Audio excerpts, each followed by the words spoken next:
Үзэгчдтэй орой мэнд хүргэе. Манай өнөөдрийн мэдээллийн хөтөлбөр эхэлж байна. Анхаарлаа хандуулна.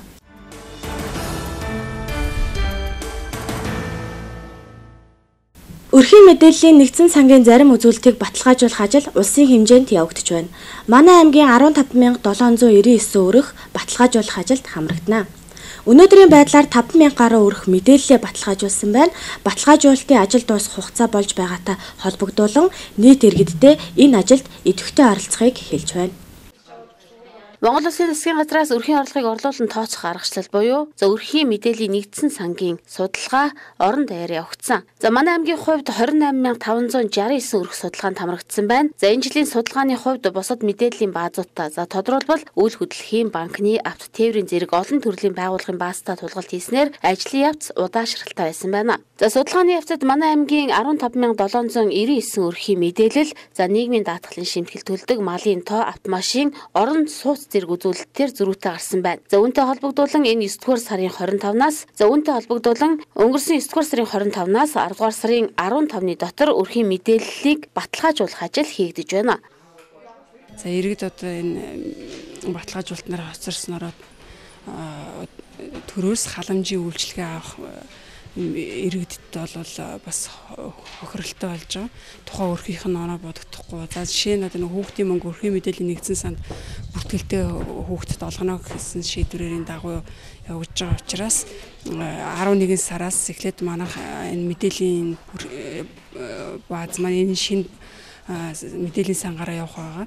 Тэгэхээр нөгөө тухайн өрхийн хүүхдийн мөнгнөөс хоцрох магадлалтай байгаа тий. Наад захын жишээ.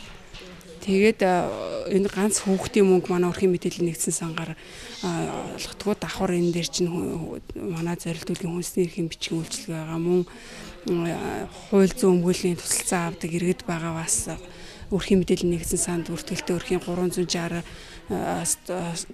доош оноотой өрх нөгөө тэмдэгтийн хураамжаас чиглүүлэгдэхэд нэр хөнгөлт юуны тодорхойлолтоо авч манайхаар үйлчлүүлдэг байгаа. Гэх мэтлийн ингээд төрийн үйлчилгээг авахд цаашид бол хүндрэлтэй болно. Тухайн өрхийн оноо бодогдохгүй болсноор тэгэхээр иргэд одоо энэ үлдсэн хугацаанд ирж мэдээлэл баталгаажуулах өрхийн жагсаалтанд орсон эсгээ шалгуулах бүрэн боломжтой байгаа. За хагас бүтэн сайнэр мөн манайх бас ажиллах байгаа. Тийм учраас нөө ажилтаа байгаа албаа хаагчид нар бол тухайн нөгөө өрхийнхөө мэдээллийг манай халамж дээр ирээд мэдээлэлээ шалгуулад баталгаажуулаад явах боломжтой байгаа. Танаа гэр бүлийнхэн судалгаанд хамрагдсан үгүйгээ. Мөн өрхийн судалгаанд орсон үгүй зэргийг аймгийн хөдөлмөр халамж үйлчлэгээний газраас мэдээлэл авах боломжтой. Баталгаажуулалтын ажил энэ 10 дугаар сарын 15 дуусна. Иймд та энэ хугацаанаас өмнө баталгаажуулалтаа хийлгэх хэрэгтэй юм а. Ингэхдээ та иргэний үнэмлэхтэйг очих шаардлагатай юм байна. Хэрвээ хоцорсон тохиолдолд дээр хэлсэнчлэн төрөөс халамжийн үйлчилгээ авах боломжгүй болно гэлээ.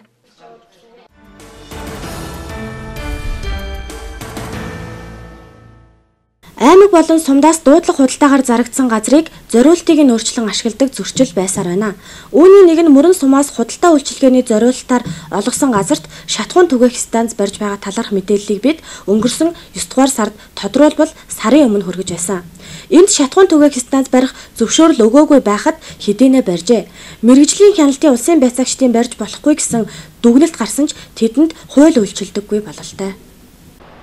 Манай мөрөн сумд өмчилж авсан газраа зориулалт өөрчлөн объект барих зөрчил гарсаар байгаа. Үүнийг дор бүрэн таслан зогсоохгүй бол мөрөн хотын эмх цэгц ирээдүйн төлөвлөлтөнд сөргөөр нөлөөлнө гэдгийг холбогдох байгууллагуудаас хэлж байсан. Үүний нэг жишээ бол Сод Монгол шатхуун түгээх станц юм. Шатхуун түгээх станцын дүрмэд зай хэмжээг гэр хороолол худалдаа үйлчилгээний газрууд 70 цавтай шатхуун түгээх станцаас 50 м зайтай байна гэж заасан байна. Гэтэл манай мөрөн сумд 50 м бүхэл айлаас 5 алхмын зайд шатхуун түгээх станц баригджээ. Энэ Сод Монголын шинээр баригдж байгаа шатхуун түгээх станц дээр бол газрыг хэвлэг бохох үйл явц эхлэнгүүт манай байгууллагаас бол урьдчилан сэргийлэгч ормоор одоо байгууллагын удирдлагын өгсөн үүрэг даалгаврын дагуу газрын харилцааны байцаагч эрчим хүчний байцаагч сэрүүсэр миний бид нар хамтарсан хян шалгалтаа очиж хийжсэн. Газар дөнгөж ухаж эхэлж байгаа үед. Тэгээд энэ үед хян шалгалтаа хийгээд За энэ дээр ямар зориултаар юу барих гэдэг юм бэ гэдээ асуухад бол тэр үед газрынхын зөвшөөрөл нь болохоор худалдаа үйлчилгээний зориултаар байсан.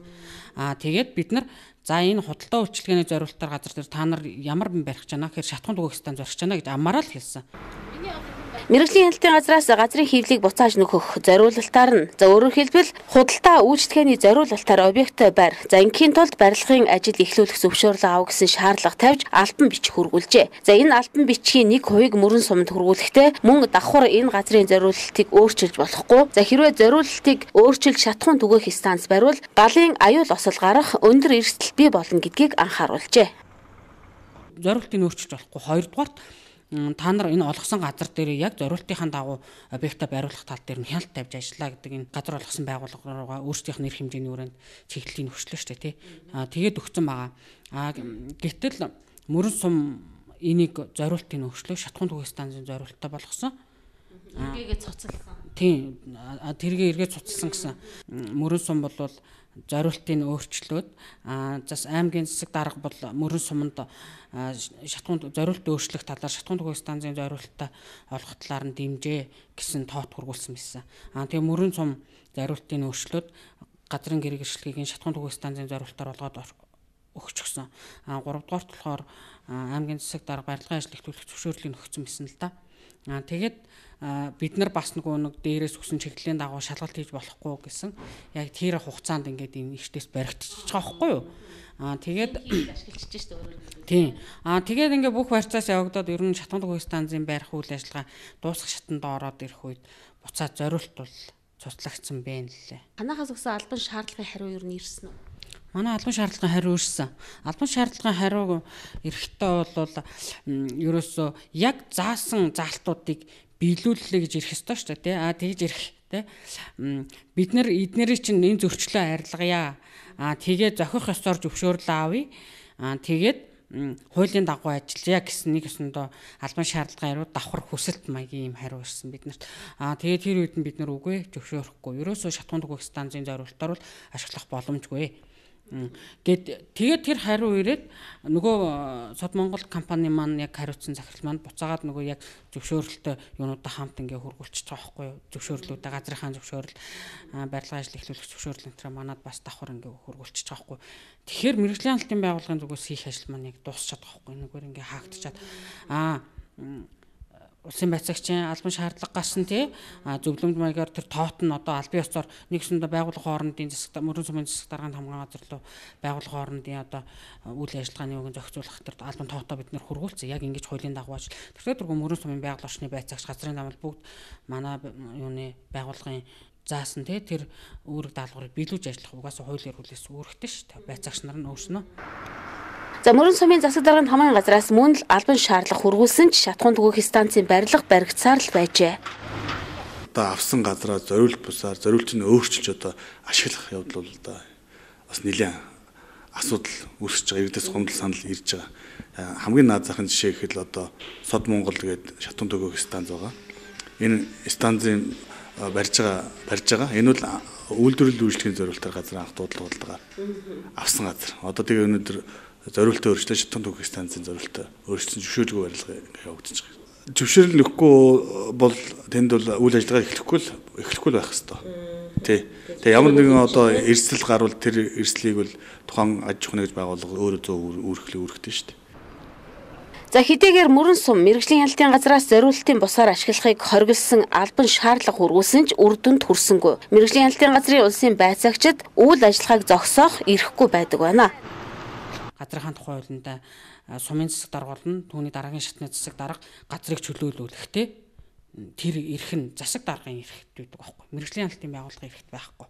Засаг даргын ахгүй бол шүүхээр тогтоол гаргаад шүүхийн тогтоол гарангууд шүүхийн шийдвэр гүйцэтгэл болон цагдаагийн байгууллагууд хүчний байгууллагууд буулгах тэр нөгөө дараагийнхын шатны өгдөг байхгүй. Жишээ нь одоо захын магнитор гэхэд манай байгууллагаас бүх бичиг баримт тэр захын өмнөх магнитор гэдэг нь бүх бичиг баримтууд нь гараад цагдаагийн байгууллага руу шилжчихсэн мэдгэн шүү дээ. Тэгэл одоо болтол ингээд одоо яадгүй ч юм уу. Тийм иймэрхүү маягаар л ер нь явагдаад байгаа л да. Уг нь бол одоо тухайн объект баригдаж хахад энэ үнэхээр энэ зориултын стандартын шаардлага хангасан байна уу үгүй юу гэдэг дээр мэргэжлийн хяналтын улсын байцаагчийн дүгнэлт гараад болохгүй гэсэн тохиолдолд тэр бол үндсэндээ баригдсан үйл ажиллагаа явагдахгүй л байх ёстой шүү дээ. Тийм. Одоо тэр нэг үндэслээд тэр барилгын ажил эхлүүлэх зөвшөөрлийг олгохгүй л байх байхгүй юу? Тийм. Одоо энийг ерөөсөө л эртээсийн заруулалтаа газрыг олгож болохгүй, барилгын ажлыг эртээс бариулж болохгүй.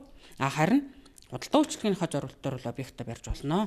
Худалдаа үйлчлэгийнхаа зорилтоор объектаа барих юм бол барилгын ажил бас эхлүүлэх зөвшөөрлөө авч ээж барина гэдэг ийг л шаардлагаараа шаардсан байхгүй юу? За бид үзэгч та бүхэндээ мэргэжлийн хяналтын улсын байцаагчийн яриа хүргэлээ. За энэ мэтчлэн манай аймагт мэргэжлийн хяналтын улсын байцаагчийн одоо дүгнэлт үнгүүдж байгааг үзэгч та бүхэн энэ байцаагчийн ярианаас ойлгосон бах. За нэг жишээг тодруулж сануулхад Баяр наадмын талбайн дэргэд баригдсан шунхлаа шатхуун түгээх станц мөн л хэдэн жилийн өмнө энэ байдлаар бас баригдаж одоо 10 гаруй жил үйл ажиллагаа явуулж байгаа. За манай аймгийн тухайд хуулиас илүү дарга нарын одоо захирамж хүчтэй байна гэдгийг бас та бүхэн эндээс харж байгаа. За өмнөх мэдээллийн хөтөлбөрөөрөө бид шатхуун түгээх станцын барилга зөвшөөрөлгүй хэрнээ 30-аас 40% та явагдаж байгаа мэдээллийг хүргэж байсан. За тэгвэл сарын дараа хэдийн ашиглалтанд ороход бэлэн болжээ. Зөвшөөрөлгүй байж яагаад шатхуун түгээх станц барьсан талаар шатхуун түгээх станцын эзэн лавхтаа утсаар холбогдсон юм а. Тэгэд аваагүй гэж яагаад ингэж энд колонк өрцөө? Гадаасаа зөвшөөрдөг л авсан юм аа минь. Гэвь хамгийн гол нь танаад энэ газрыг чи өгтөө худалдаа үйлчлэгээний зориулалтаар гэж өгсөн байгаа шүү дээ. За өөдөө яг хооч хаана байгаа юм. Би танаа колонк дээр ирсэн байна. Би өмнө нь энэ талаар мэдээлэл хийж ирсэн. Төмний телевизээс ярьж байна. Төмний телевизээс ярьж байна. Тийм үү. Тий, та яг одоо хүрээд ирэх боломж байна уу? За би засаг даргатаа уулзах гэдэг болохгүй сууж энэ би уулзах чадчих. Энэ буруу л гэж бодчих чинь ч одоо тийм манай үүдээс бараг 20-30 км-ийн зайд байгаа тий. Тэгээ өрөвдлөө нэг ганц үг дарга маргад өгсөн. Энэ колонкийн дарга нь уулзсан гэсэн ер нь ямар санал тавьж байна? Одоо нэгэнд барьсан чинь буулгана гэдэг одоо бид нарт хэцүүлэн та нар эхнээсээ ингэхгүй яасан лэгж ин лээ. Хэл ам хийхгүй яасан лэгж ин лээ. Тэ? Тэгээ манайхан салхины дээдлэн чинь гайгүй байх гэсэн. Эртээ бензин буулгасан чинь үнэртэй дунж ин лээ. Тэгэхээр болохгүй нэг тэгэл өргөдөл өгсөн шүү дээ. Тэглийн хариу ирээг байгаа юу? Ирээг байгаа. Тийм ажлуулмааргүй байна. Одоо энэ хашаанд хичнээн хэдэн хүн байна? 3-4 хүн байгаа. Хөгшүүн чи бага насны хөгч тий. За сайн байна хаа. Танах одоо энд хэдэн жил болж байна? Манайх энд 17 жил болж байгаа. Одоо энд ингээд яг урталт колонк баригдчихлаа. Энэ одоо жоохон хэцүү юм да. Өнөр танараас өксөлөө тэгэл. Ягаад гинт хинд барьж дорнд бариад ажиллаа. Тавьсан. Юу гэж вэ? Мэдхгүй одоо чимээгүй л. Санал хүсэлтэй тавьсаар байтал ингээд нэг колонк нь. Яг энэ барихтаа бол тавиагүй яриаггүй асуугаагүй шүү дээ. Чугаас зүгээр л нэг л мэдтгэл барьсан. Тэгээд одоо болох дээр тэгэл бензин тоос энэ тэгэл 5 хаалх нь баг л байна те манайх бол тийм. Тэг жоохон хүндрэлтэй юм байна. Бензин тоос хүндрэлж байна. Энэ үнэртэн шүү дээ. Энэ мэдээллийн залхи болох дээр одоо ч үнэртэж байна те. Мэдхгүй одоо ямар ч зүйл өргөдлийн өгсөн юм чинь тэгээд учир нь олох юм болоо яах юм бол. За өмнө нь мэргэжлийн хяналтын байгууллага улсын комиссд ордог байсан. Гэтэл сүүлийн 5 жилийн өмнөөс болиуснаас энэ мэт симхи гарч эхэлсэн байна. За бид энэ талаар эргэн мэдээлэх болно.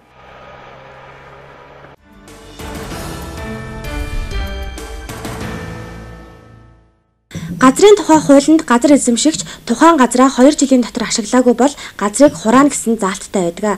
Гэтэл 5 жил ашиглагдаагүй газар хураагдах нь байтугай хотын төвд хогийн цэг болсон талаар өмнө нь бид мэдээлж байсан. Аймгийн газрын харилцаа барилга хот байгуулалтын газраас Өнгөрсөн 9 сард объектоо бариагүй бол газрыг хураана гэж байсан ч өнөөдрийг хүртэл хогийн цэг болсон хэвээр байна.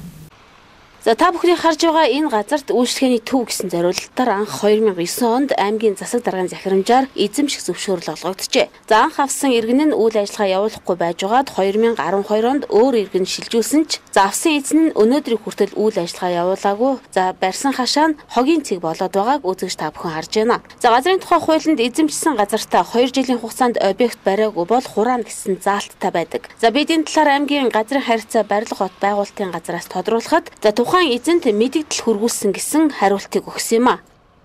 За үзэгч та бүхэндээ бид 16 дугаар байрны дэрэгдээс мэдээллийг хүргэж байна. За энэ 16 дугаар байрны яг харалдаа за энэ мөрөн хотод одоо хогийн цэг үүсээд байгаа талаарх мэдээллийг өмнө бид хүргэж байсан. За энд бол нэгэн иргэн за 2012 онд үйлчлэгээний зориулалтаар одоо ашиглах энэ газрыг авсан хэдий ч өнөөдрийг болтол ашиглаагүй. За энэ талаар бид аймгийн газрын харилцаа барилга хот байгуулалтын газраас тодруулахад за тухайн иргэнд мэдээлэл хүргүүлсэн гэсэн мэдээллийг бидэнд өгч байгаа. За ямар ч тач мөрөн хот маань за өнгө үзэмжээ сайжруулах тал дээр албан байгууллага аж ахуйн нэгжүүд нэлээд анхаарч за орчныхоо хогийг цэвэрлэдэг байгаа. За гэтэл яг хотынхоо төвд ийм хогийн цэвтэй болоод байгаа талаарх мэдээллийг иргэдээс бас бидэнд ирүүлж исэн.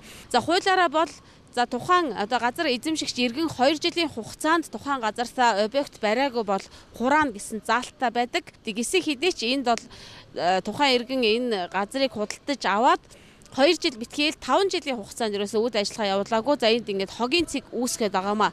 За энэ талаарх мэдээллийг дараагийнхаа мэдээллийн хөтөлбөрөөр үзэгч та бүхэндээ хүргэх болно.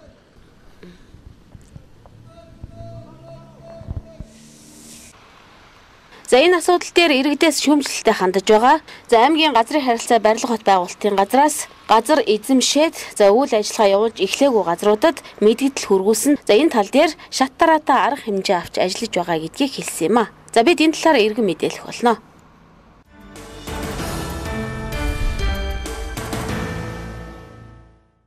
Khuvsgul нуурын байгалийн цогцлборт газрын дотоод бүсчлэлийн талаарх хэлэлцүүлэг боллоо. Энэ хэлэлцүүлэгт Khuvsgul-ийн тусгай хамгаалалттай газрын байгаль хамгаалагчид, удирдлагууд, байгаль орчин аялал жуулчлалын яамны төлөөлөл, малчид, аялал жуулчлалын бизнес эрхлэгчид оролцлоо. Хэлэлцүүлгээр Khuvsgul нуурын байгалийн цогцлборт газрын дотоод бүсчлэлийг цаашид өөрчлөх шаардлага байгаа эсэх үндэслэлийг хэлэлцэж, байгаль орчин аялал жуулчлалын яамд зөвлөмж хүргүүлэх юм байна.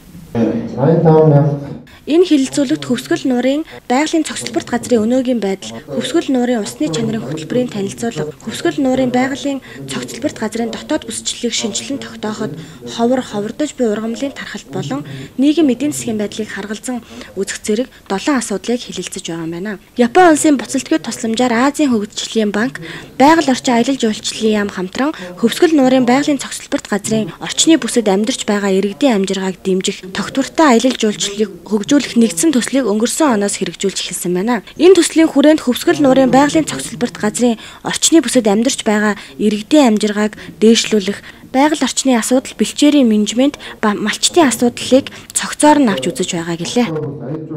Бидний хийсэн гол ажлуудын нэг бол иргэдийн амжиргааг дэмжих, нутгийн иргэдийн удирдлагатай зээлийн эргэлтийн сан байгуулад эндээсээ одоо зээл болгоод иргэдийн амжиргаанд тодорхой хэмжээний дэм үзүүлээд олон сургалтуудыг зохион байгуулад дээр нь одоо нуур орчмын хог хаягдлыг сайжруулахын тулд нутгийн иргэдийн хог хаягдлын бүлгийг зохион байгуулж 28 үнийг ажиллуулж байна. Нуур орчимд загвар эко ариун цэврийн байгууламжийг барьж байгуулсан гэдэг ийм олон ажлыг бол амжуулаад байна. Тийм ээ, энд эрх ашигны холбоотой оролцлоо ямар одоо санаачлаг байна. Ямар тулгымдсан асуудал байна. Түүнийгээ яаж шийдвэл энэ бүсчлэлийн асуудал илүү үр дүнтэй гэдэг асуудлаар хэлцлээ. Миний санаа бол Khuvsgul нуурын яг Khuvsgul нуурынх нь айсав буюу усны хагалбар дотор Khuvsgul нуурын хамгааллын одоо онцгой хамгаалтын өсвөл дор хаяад 30%-аас доошгүй байх хэрэгтэй. Ингэж хамгааллын мөн чанар бол илэрхийлэлт нь гарч ирнэ. Мөн экосистемийг хамгаалагдахад бол одоо 30% хамгаалтад чинь чухал шүү дээ. Ийм болно гэсэн ийм бие бол байр суурьтай байгаад угаасаа ийм менежментийг бол барьж ирсэн. Цаашдаа ч гэсэн одоо энэ талаараа бол бусад хүмүүстэйгээ эрдэмтэн мэрэгтэйгээ орон нутгийн иргэдтэйгээ хамгаалтын захираад байгаль хамгаалагчид энэ бусад оролцогчид бол өнөөдөр шин юм биш. Бүгд мэдэрсэн байгаа. Ямар нь болж байна, ямар нь болохгүй мэдэрсэн байгаа. Ийм учраас энийг хэлцэхэд бол маш хялбар бөгөөд одоо үр дүнд хүрнэ гэж бодож байна. Манай төсөл бол энэ дөр бас чиглэл гаргаад, хэлцүүлэг хийгээд, олон нийтийн уулзуулаад бас энд төсөв хөрөнгө гаргаж байгаа нь бол бас энэ төслийн хамт олонд мөн байгаль орчны яам энэ ажлыг одоо бас гол одоо зангиж байгаа. Тийм учраас энэ оролцогт бусад энэ өнөөдөр хилцүүд оролцсон бүх хүмүүстээ бас баярлсан талархал хэлсээр яагаад гэвэл хөвсгөл нууртай энд эрх ашиг нь энэ уснаас ундаалдах хүмүүс байхгүй. Тийм учраас энэ бол бүгд нэг сэтгэлээр хандах боломжтой юмаа гэж би үзэж байгаамаа. Khuvsgul нуурын байгалийн цогцлборт газрын орчны бүсийн иргэдийн амжиргааг дэмжих тогтвортой аялал жуулчлалыг хөгжүүлэх нэгдсэн төсөл 2019 оны 12 сард дуусах юм байна.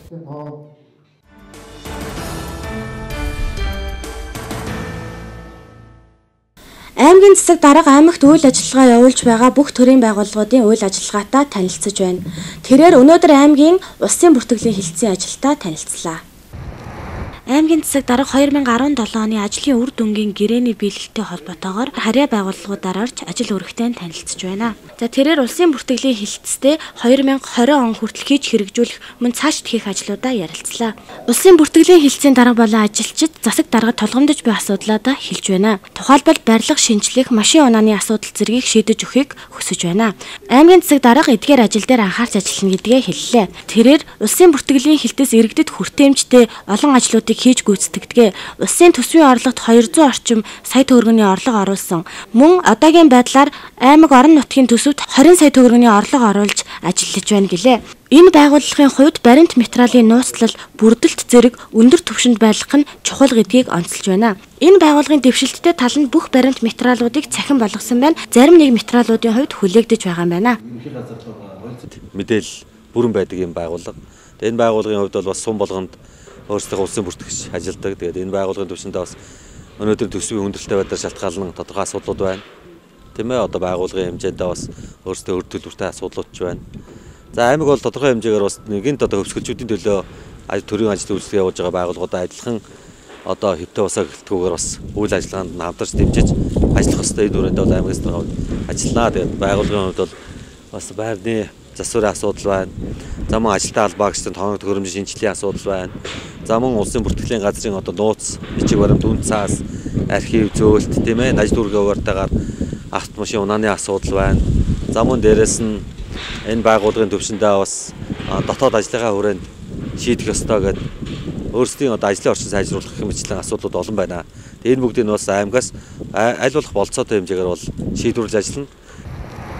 Аймгийн бүртгэлийн хилцээс төр иргэний хоорондох үйлчилгээг хүргэх, бүртгэлийн үндсэн чиг үүргийг хэрэгжүүлэх үйлчлэгээ үзүүлдэг байгууллага. За манай аймгийн 130 мянга гаруй иргэнд хүрч үйлчилдэг. Улсын бүртгэлийн хилцээс 2019 оноос эхэлж бүрэн цахимжуулж иргэдтэй чирэгдэл учруулахгүй үйлчилгээ үзүүлэх боломж бүрдэх юм байна. Мөн аймгийн засаг дарга улсын бүртгэлийн хилцээний үйл ажиллагааг дэмжиж ажиллана гэдгээ хэлж байна.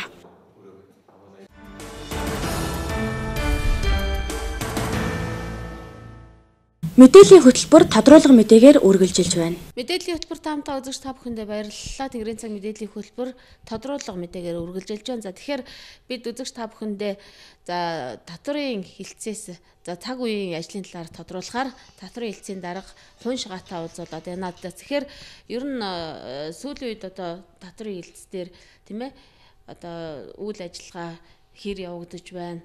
За ер нь ард иргэдтэй татвар төлөгчдөө бас хандаж хэлэх үг бол нэлээд байгаа бах тийм ээ. За баярлалаа. Нийт одоо Khuvsgul аймгийн ард түмэн болон нийт татвар төлөгчдөө энэ өдрийн мэндийг хүргье. За манай одоо татварын хэлтс бол одоо 5 засагта үйл ажиллагаа явуулж байна. За өнөөдрийн 17 оны 3 дугаар улирлын байдлаар татварын орлогын төлөлгөө 114% та үндсэн тавьсан зорилгоо бол одоо тодорхой хэмжээнд ингээд биелүүлээд ажиллаж байна. Манай хамт олон. За ер нь одоо бас татварын хуулийг энэ Khuvsgul аймагт Монгол улсын хэмжээнд хэрэгжиж байгаа хуулийг Khuvsgul аймагт хэрэгжүүлэхийн төлөө манай одоо албаны 50 хүн бол одоо бас энэ хуулийн хэрэгжлийг хангаж ажиллаж байгаа. За энэ хуулийн хэрэгжилт бол одоо бас аймгийн хэмжээнд бас нэлээдгүй бас харьцангуй гайгүй явагдаж байгаа гэж удирдлагын зүгээс бол дүгнэж харж байгаа.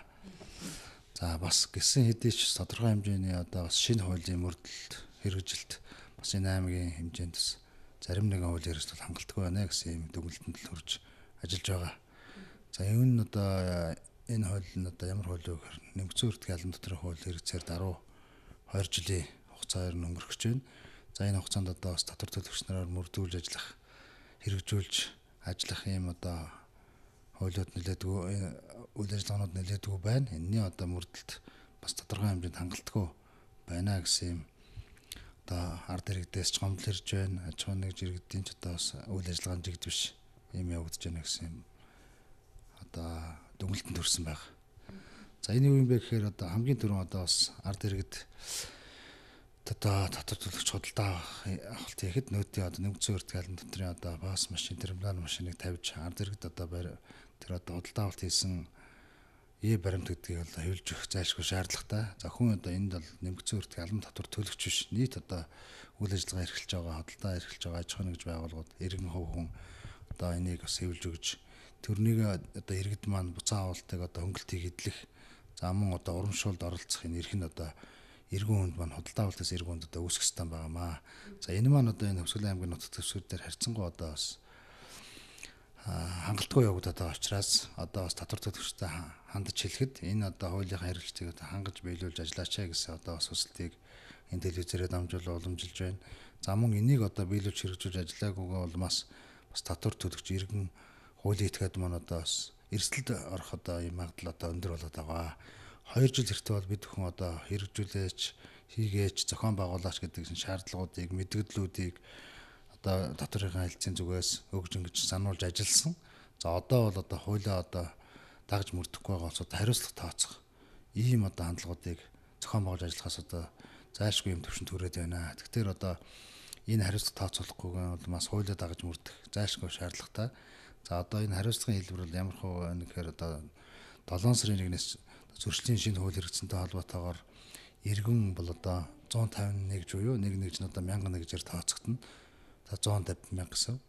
За хуулийн этгээд бол одоо энэ хуулийг мөрдөж ажиллаагаас олж 1500 нэгж буюу сая 500 мянган төгрөгөөр одоо торгох юм хариуцлага тооцогдох юм зайлшгүй шаардлага тулгараад байна. Тийм учраас энийг одоо биелүүлж ажиж энэ эрсдлээс одоо өөрсдийгөө бол энэ худалдаа 8 эрхэлж байгаа энэ аж ахуйн нэгжүүд бол иргэн хүн, хувь хүн аж ахуйн нэгжүүд хамгаалж ажиллахыг одоо бас удирдлагын зүгээс, татврын хамт олонны зүгээс хүсье гэсэн юм өсч байна гэж хэлмээр байгаа.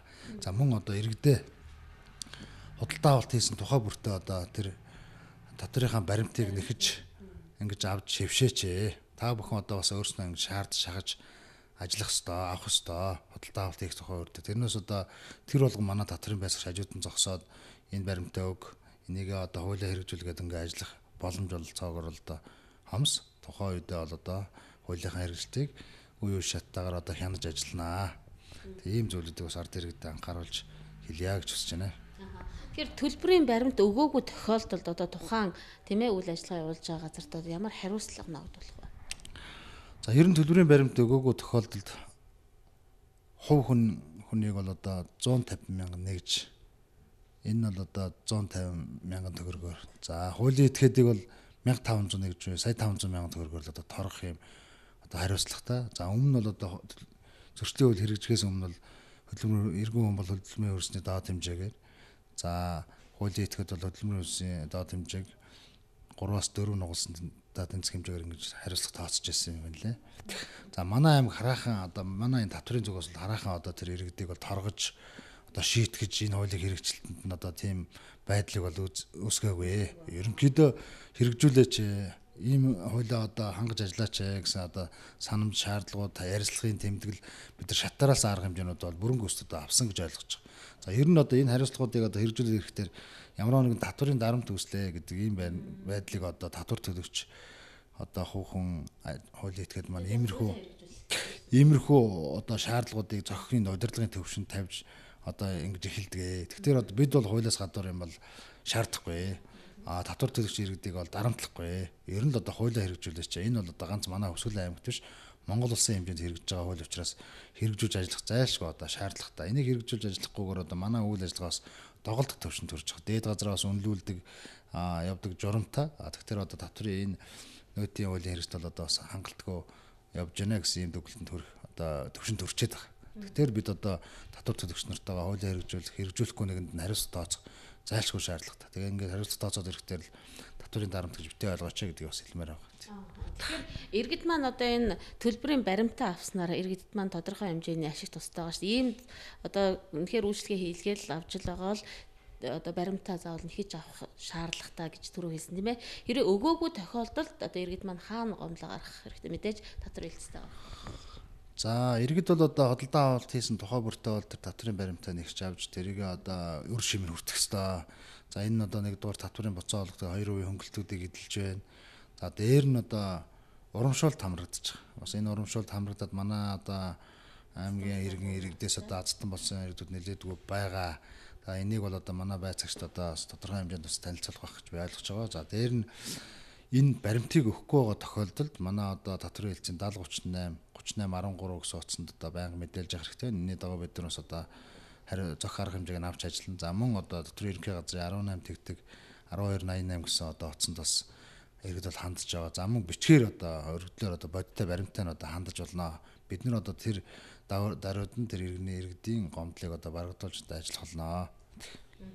Тэгэхээр ер нь бол иргэд маань одоо татврын тухай ойлголт бас харьцангуй өөр болсон байгаа шүү дээ. Ер нь ойлголттой болцсон байгаа. Гисэн хэдий ч бас саяны таны хэлсэн шиг нөөтийн баримт одоо хэлж өгөхгүй тийм ээ үйлчлэгийн газрууд байгаад энэ одоо бас хангалтгүй байна гэдэг зүйл байна. Өөр яг энэ татвар төлөгчдөд иргэдтэй анхааруулж хэлэх зүйл юу вэ? Ойрын хугацаанд тийм ээ татвартай холбоотой одоо ямар мэдээллийг өгмөр? За ойрын хугацаанд бол одоо бид энэ татврынхаа байгууллагаас бол энэ нэмэгдсэн өртгийн албан татврын тухай хуулиар нэлээдгүй одоо бас иргэдийг одоо мэдээлэлээр хангая гэсэн юм ойлголт байгаа. Ер нь одоо мэдээлэл гарын авалгаараас хангаж ажиллая. Огт одоо мэдээлэлээр хангаагүй байж дараа нь одоо ийм хариуцлагатай гэдэг ингээд гараад ирэх юм бол иргэд маань бас татвар төлөгч нар бас одоо бохимдох байдал үүсдэг. За мөн одоо тэр кассын машин, терминал машин гэдэг бол манай татврын байгууллагаас бол хангах тийм учир байхгүй. Энэ бол тусдаа ингээ хангаад явдаг юм системтэй. Тэрийг бид нар бол саналтай тавьж хамтарч ажиллана татвар төлөгч нартай. Тэгэхээр одоо манай хөдөлთა татвар төлөгч нар маань хууль этгээд маань одоо хямдыг хараад тодорхой хэмжээний хэвлдэггүй тэгээ эвдэрчдэг ийм юмыг одоо сонгож аваад байгаа учраас энэ дээр одоо бас иргэд татвар төлөгч тэр хууль этгээд маань бас анхаараач гэж хэлмээр байна. Ер нь одоо чанар зайтайг нь аваад хуулиасаа хэрэгжүүлээд иргэдтэй тэр баримт материалын одоо тасралтгүйгээр одоо ингээд хөдөлთა авалт хийсэн үед нь одоо өгөөд явж байгаа нь одоо зайлшгүй ийм л одоо хуультай учраас энийг одоо бас мөрдөж ажиллах зайлшгүй шаардлагатай гэж ойлгож байгаа. За үзэгч та бүхэндээ бид мэдээллийн хөтөлбөрийн тодруулга мэдээгээрээ за аймгийн татврын хэлтсийн үйл ажиллагаатай холбоотой цаг үеийн асуудал арах мэдээлэл хүргэлээ.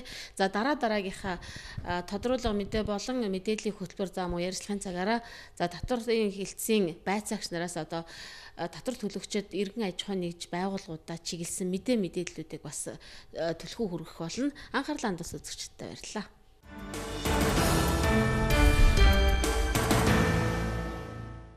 Манай мэдээллийн хөтөлбөртэй хамт байсан үзэгчдтэй баярлалаа. Баяртай.